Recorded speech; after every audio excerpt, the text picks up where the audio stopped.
Are you a millennial entering the housing market, wondering what neighborhoods are going to offer you local art scenes, historic charm and character, walkable streets with restaurants and bars, and lots of diversity valued among the residents and visitors? You're not alone, and today I'm going to highlight those areas.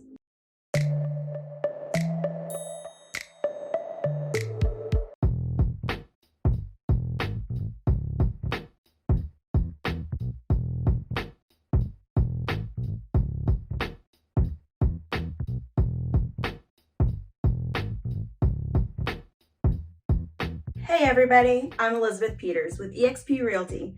I'm a realtor here in beautiful Northeast Florida, and today I'll be highlighting the most common neighborhoods that millennials currently want to live, work, and hang out in. If you've been considering a move to Jacksonville or the surrounding areas, feel free to contact me and I'll leave my information down below.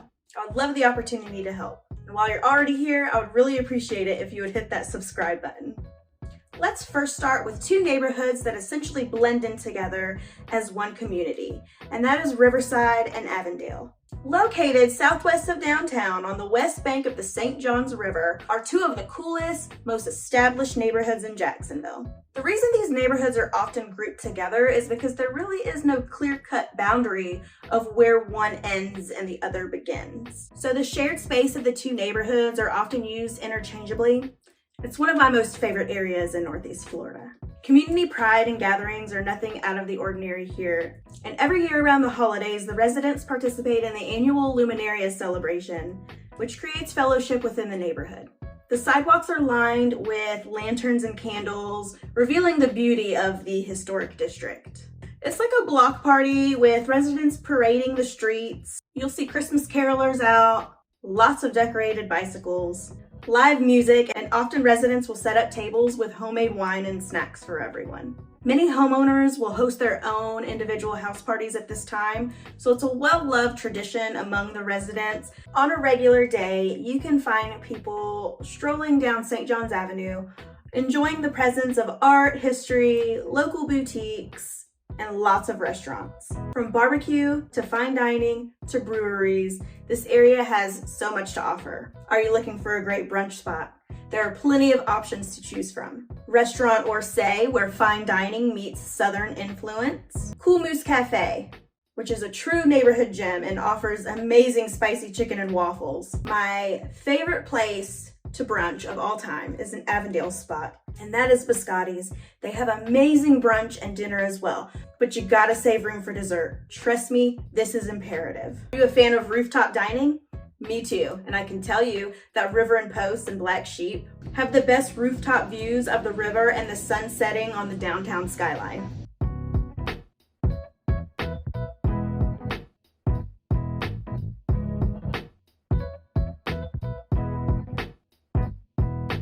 Now, of course, these are just a few of my favorites, and by no means is this a comprehensive list.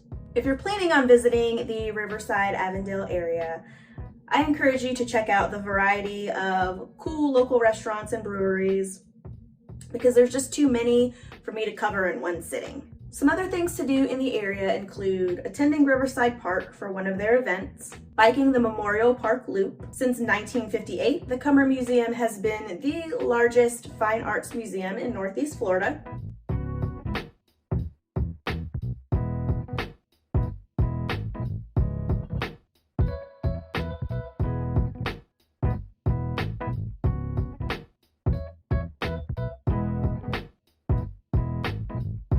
Sunray Cinema is no ordinary film experience. The artwork and decor alone are enough to impress you, but they also offer a full menu, beer buckets, as well as wine by the bottle, which they bring to you right to your seat.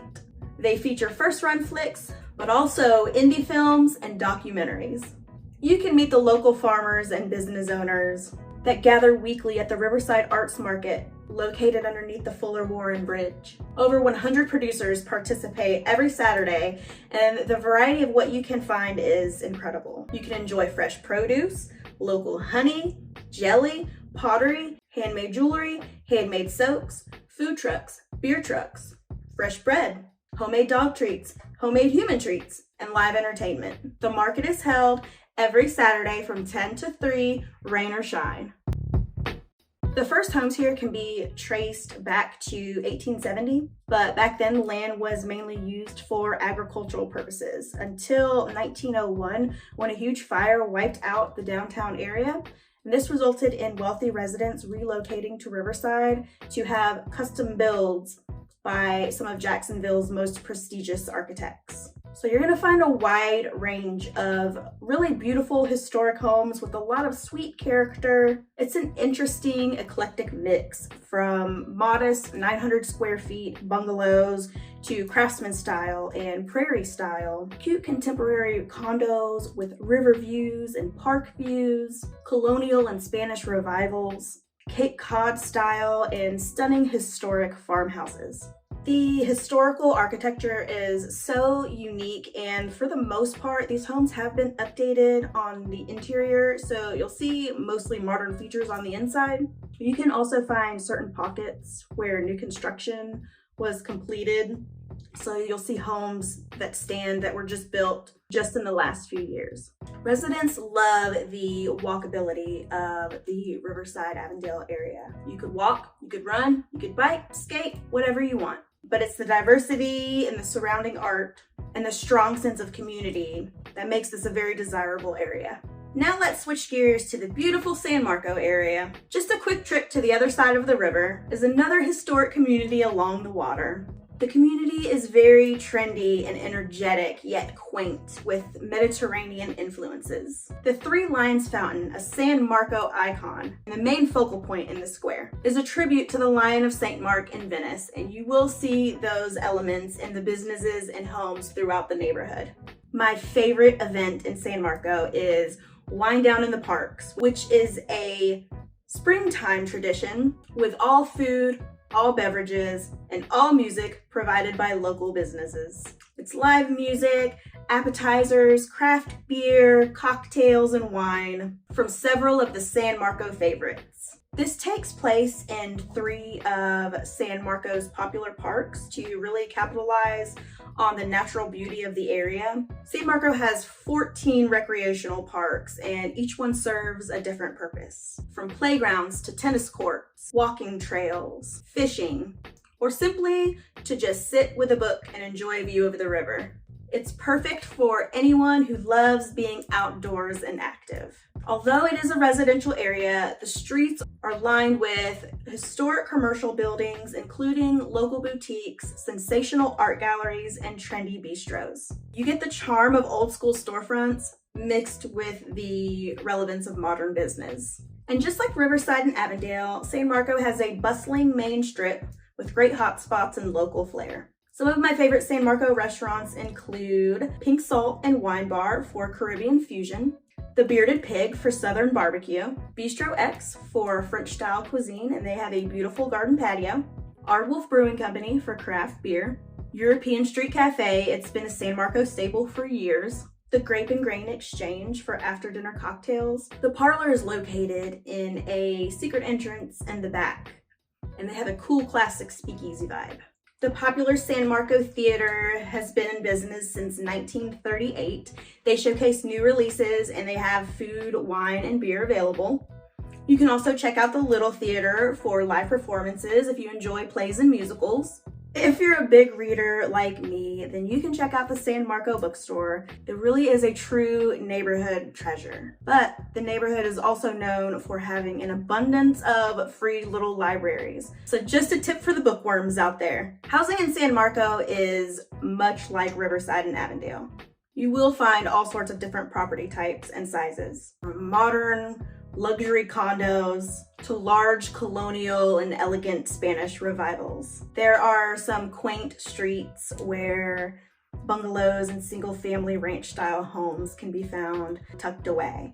The two main reasons I'm hearing that make people want to live in San Marco specifically is, number one, because they just really like the aesthetic and all of the exotic elements in the area, and there really is so much of that, but also because it really is a fun and unique place to live. Small and intimate, yet energetic and lively, with lots of variety to accommodate a healthy work-life, personal life balance, which I believe draws millennials specifically to this area. Now, does this mean these neighborhoods are only populated with millennials.